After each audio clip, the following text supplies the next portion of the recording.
Okay, welcome back to Lyon Rock Café. Lyon Rock Café. Today in our channel we have a great guitar player, well respected, well known. What can I say?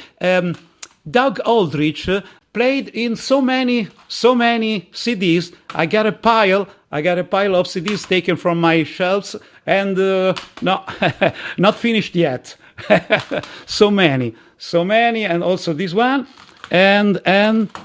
Of course, Dio, and all the stuff from almost all the albums from Dead Daisies. So, welcome, Doug Aldrich. My pronunciation is correct, I hope. Yes. Thanks, brother. Nice to see you, Lion. Thank you, buddy. My pleasure, my pleasure. You're currently involved in Dead Daisies. How many years you have been in this lineup? I think many years. 9 years now. 9 years, yeah, correct. You will be playing in Italy next month. Am I right? Yes, on Yes. March. Yeah. Padova, Italy. Going to be great, I'm sure. So, can you tell us something about the Daisies recently? What they have been doing apart from touring? Maybe some projects like I don't know, some new albums in the next future. Yeah, we have, last year we put the Light 'em Up album out, and that did really good. We had a blast promoting that album on tour. And the tour went through Europe, went through the UK and America.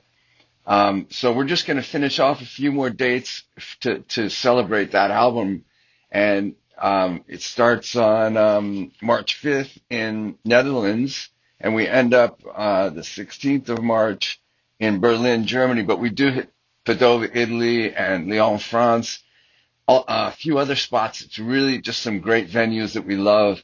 So please, I want everyone to go to the Dead Daisies socials and check out the dates.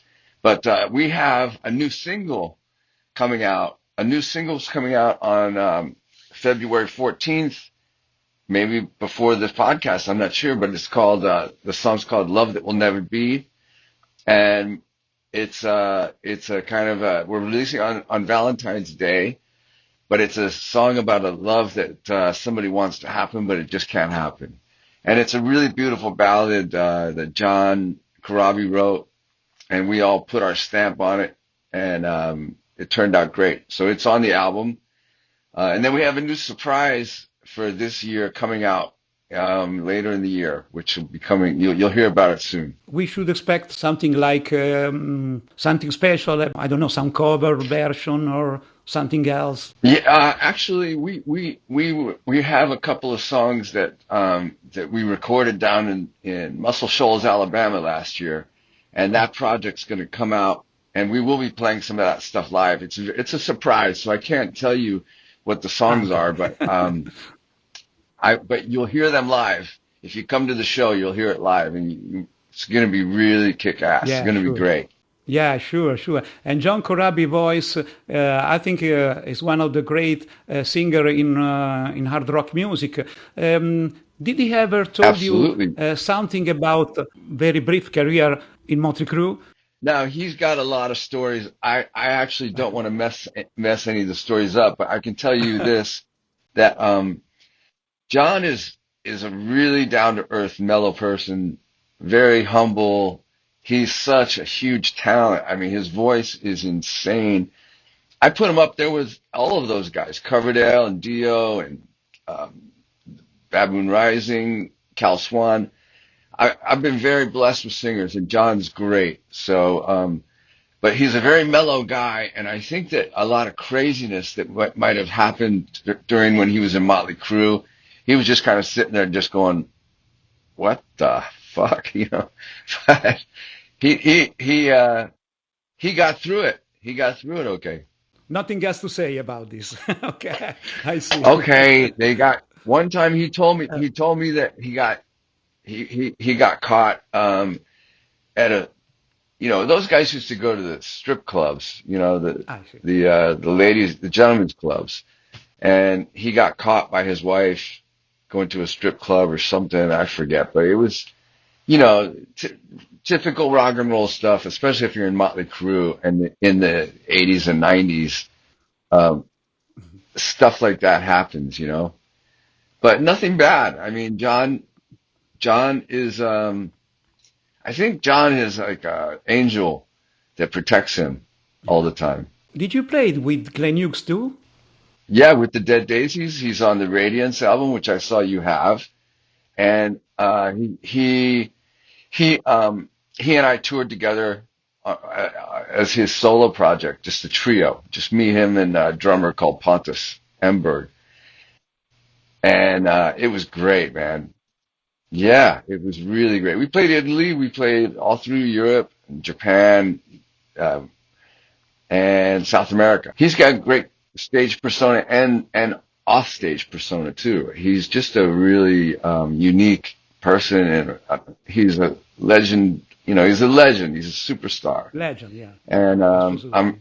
I'm proud to call him my friend. He's a lovely guy. Do you know the reason why he left the Daisies? He Yes, because Glenn. When you come in the Daisies, it's a band thing, and something that like that. I really love that because everyone helps everybody do everything. We do it together, and for me it's fun like that. Um, but Glenn's used to doing everything by himself. I of course known Glenn for a long time. We have a mutual respect, so I could help Glenn, or I presented Glenn songs that I think he liked, and that was cool. But I think, in the end, Mhm. he wanted to get back to his own thing and just doing everything by himself. So that's what he's doing. But he's always going to be part of the family, always. After all, he have done hundreds of albums. I don't know, many. It's impossible to mention. By the way, about David Coverdale, you have been in WHITESNAKE for quite a long time, and also many albums, also some live albums too. Simple question: how was to work with David? Because many of other guitar player, they have had some issue in the past. For example, John Sykes, poor John, poor John Sykes. Yeah, God bless John Sykes. I didn't have any issue at all with David. It was always great. He and I hit it off right from the beginning, and he he really took me under his wing in a lot of ways. But I loved Whitesnake. My first band, Lyon, we were very influenced by kind of Whitesnake, that sound, and we really loved that bluesy, sound that he created, and we kind of borrowed that a little bit.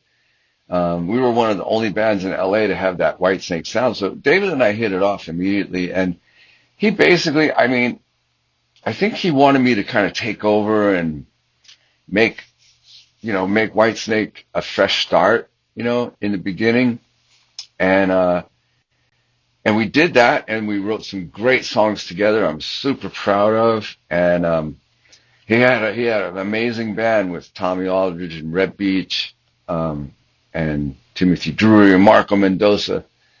And so it was a great band, and Great people could, guys, great guys. yeah, yeah, people could see that lineup on the Live in the Still of the Night DVD. And I got this one. and yeah, we did a lot of work. He and I co-produced everything, and then in the end, I think that I needed to take a little break.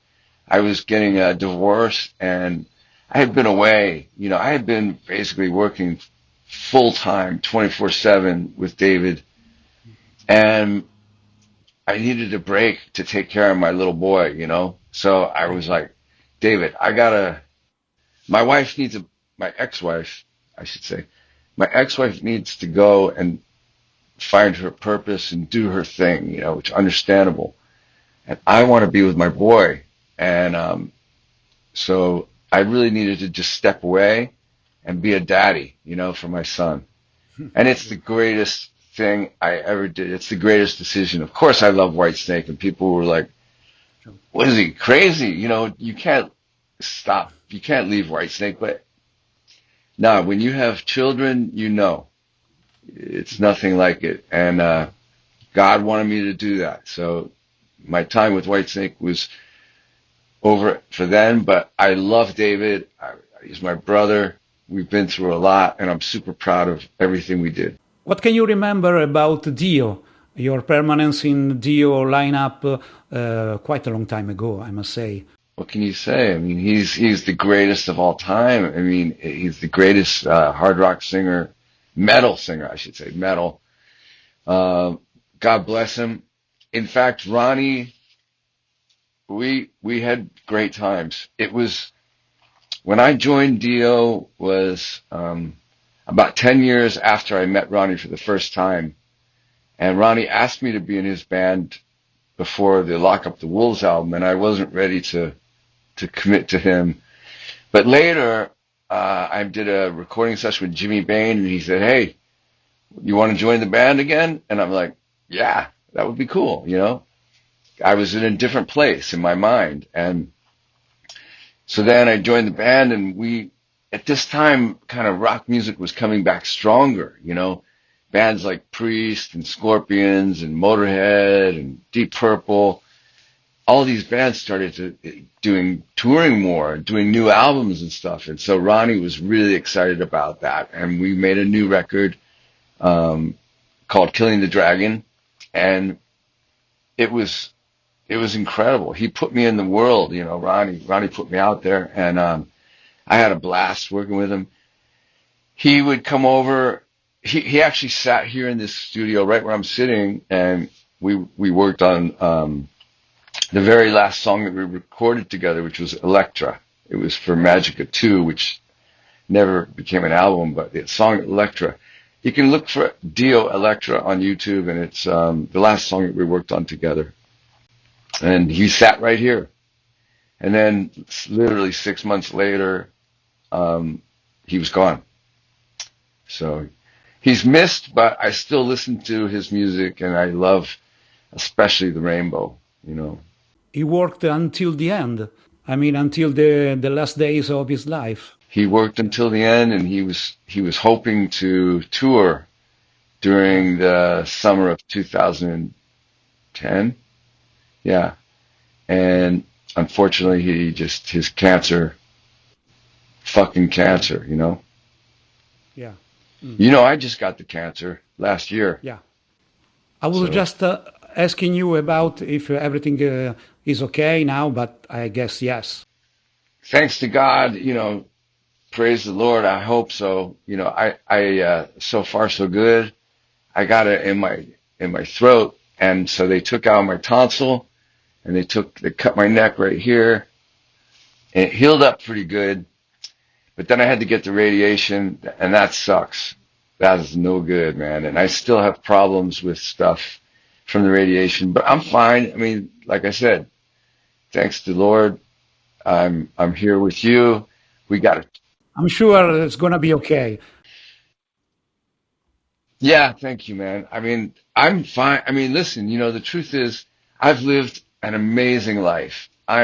If God said, "Hey, Doug, it's time. You're over. It's time to go," I'd be like, I did pretty damn good. I'm very lucky, and I did a lot of shit, you know.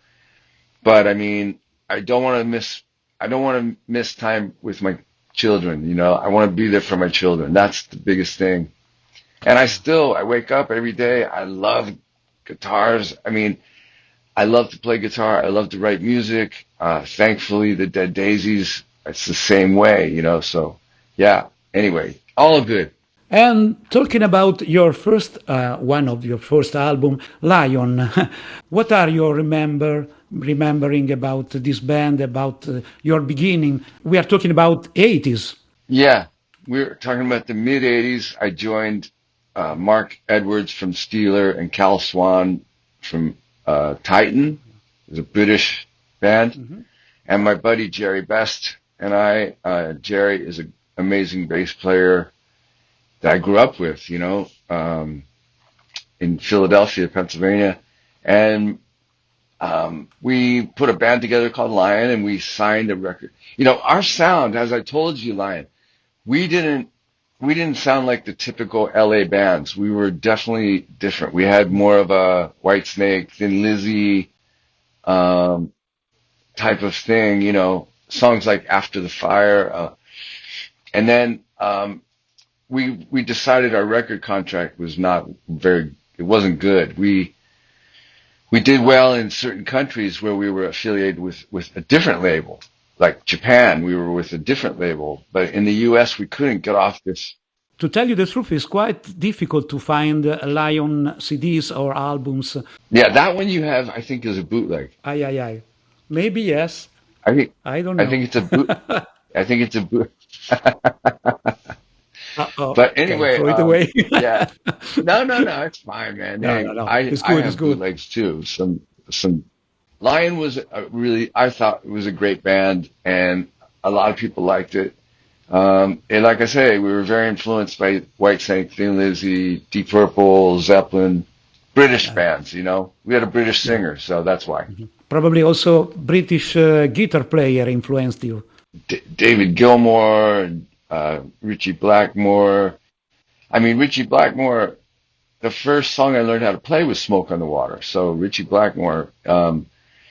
So yeah, I love the British guitar players, but I also love the Irish. I love the German. I love the Italian. I love the Spanish. I love all guitar players. And of course, there's a lot of great American guitar players as well. What do you think about shredding on guitar? I'm fascinated by it. I used to, I mean, I basically, there's a lot of guys that can do many things and shred, and it's like crazy what they're doing. It's Like just like incredible. like Steve Vai, for example. I mean, but there's even guys, yeah, Steve Vai is legendary, but there's even guys that are doing stuff now that you see them on, Instagram and YouTube, and they're doing these things that are it's just unbelievable. And a lot of them are kids, a lot of kids. Their fingers are fresh and young, and they're just playing, and their timing, everything is so great. Shred, I mean, one of the greatest shredders to me, of course, guys like Steve Vai and Yngwie, but I think, like, if I had to pick one shred guy that could do anything, is Paul Gilbert. That guy, he was like another level of shred. Yeah. I like very much, for example, Gary Moore. Oh Gary yeah, Moore, well, see, Gary Moore, fantastic, that's where my opinion. you're trying to get me to fall in love, of course. Gary Moore, that's one of my top five. I mean, Gary Moore played with Yeah, such me too. ferocious, but it was one, Yeah, his exactly. shredding his shredding was, it still felt like something for the song. It wasn't, wasn't so much into the sweep arpeggios and stuff like that. It was more scales leading to more melody, then scales leading to another melody that was amazing. Always he would have great melodies, and his shred it fit into the song really well. But he didn't do every trick. It's kind of like how I feel about myself. There's a lot of guitar players that are a lot more well-rounded than me. They can play every kind of music, and jazz and classical and rock and shred and blues. I kind of just do my thing. That's what I've been doing my whole life. And I try to learn always, but I still, when I play, I still fall back on my things that I like. And Gary Moore is definitely a big influence. Did you start studying, or did you learn by yourself? I pretty much learned by myself. They didn't really have, we're talking about in the mid 70s when I started playing guitar, and I tried to take some lessons, but it wasn't like what I wanted to do. So I basically would learn from records. I would put the record on and listen to it, and then take it off and figure it out. And then a lot of times people would show you, or you'd see something. You'd see somebody play something. It's like, oh, that's cool. But generally, in that time, the guitar players all had to learn by their ear.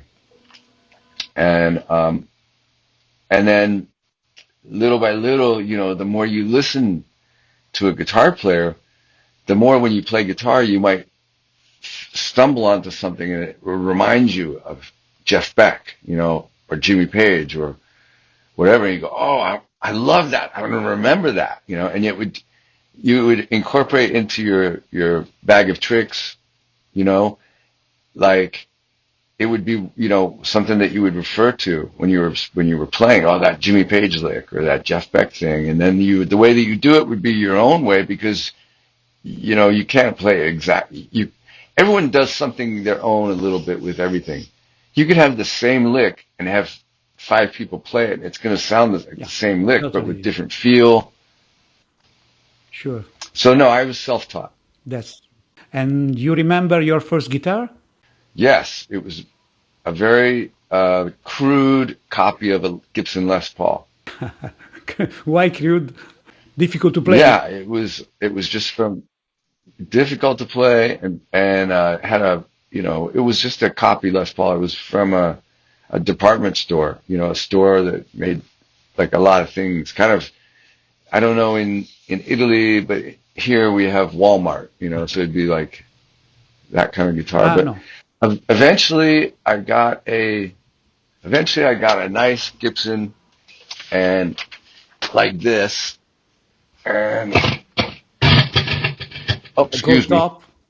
Yeah, I got a nice gold top like this. Wow, and wonderful. It said Gibson at the headstock, and this is not it. This is not the one, but this is a really beautiful guitar. It's an old guitar.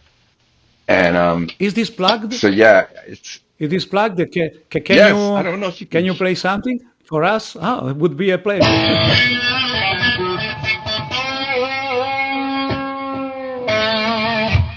Yeah.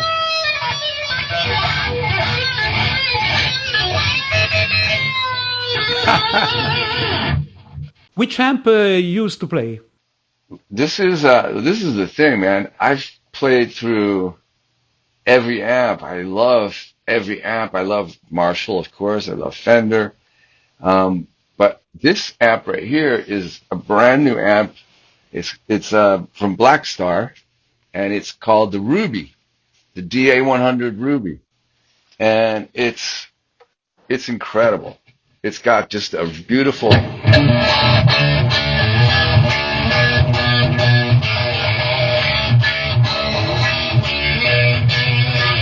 It's got a beautiful fat sound. It's got a beautiful clean.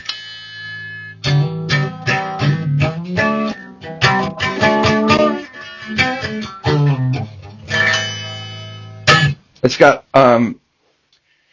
all kinds of different sounds out of it that you can get, and I really love it. If you go to the Black Star website, you can check it out. But that's what I'm using live, and it sounds fantastic. It's big and fat, and it's a great amp. I'm really proud to be working with Black Star on. And about the effects? Well, I'm not using too much. I've got a little delay effect pedal on this, if I want. You can hear a little delay.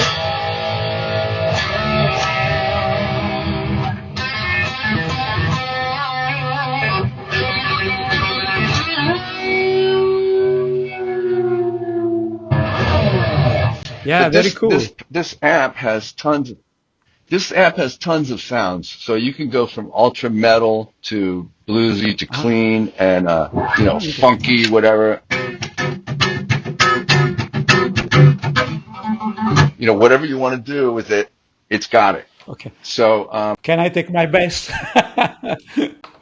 Yeah, we should jam. I use a lot of Dunlop pedals. I use a Dunlop wah and Dunlop echo, and I have some friends have let me borrow pedals. There's a company called R2R Electric, and they make a fuzz. It's really cool. And then I have this company right here, Solo Dallas. They make a fuzz. Here's a fuzz on this thing. It's very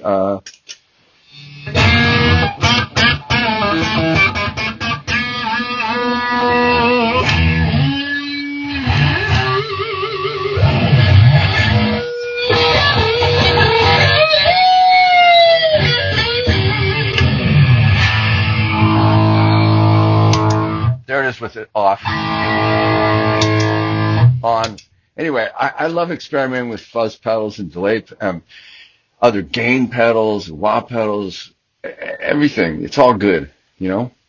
Thank you very much for this, for exploring also your gear.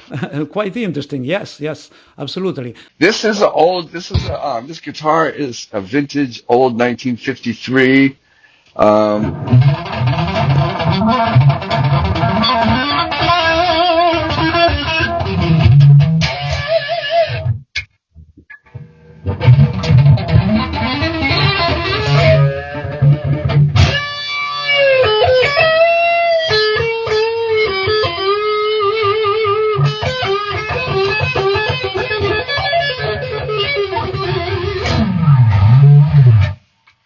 Anyway, it's a nice old Les Paul, but I generally use a humbucker pickup. This has got P90 pickups in it. And about live concerts, you have seen some bands that really impressed you? Newer bands or older bands? I mean, older bands, there's so many. When I was growing up, from bands like, you know, seeing Sabbath with Ronnie James Dio, or, you know, seeing bands like Van Halen or Ozzy Osbourne with Randy Rhoads. That stuff blew my mind, you know.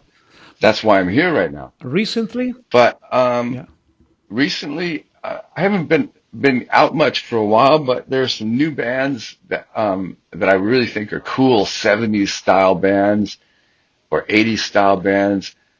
One would be a band called Feel. They're called Feel. They're really great. There's another band called Return to Dust. That is more of a little bit of a new metal kind of sound, or rock and roll Never new heard metal. About it. Mm-hmm.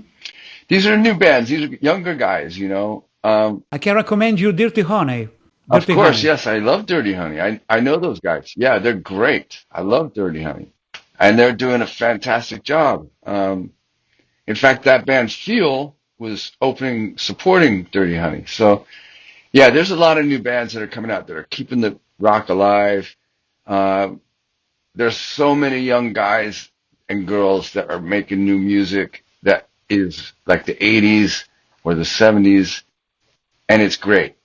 But how is the situation about gigs in America? Because they used to say that America in the recent decade isn't very much into hard rock music, while instead Europe, yes. It's like, I think you're right. I think it's in Europe, people just still love that sound, that heavy hard rock sound, or, you know, everything from AC/DC to Thin Lizzy to anything, you know, the European audiences love it. And then, but in the U.S., there is lots of fans, but the venues are a little smaller maybe. And if you're going to play a tour, maybe you need to put three bands together that are going to sell together, three bands. But let me say this, you know, Iron Maiden can still sell out an arena. So can Judas Priest. So it just depends. Oh, I forgot this one. Oh yeah, I forgot this one. That's a funny Hurricane. We discovered that. A funny cover. Yeah, it's a weird. That's a very, very dangerous cover. We gave an idea to.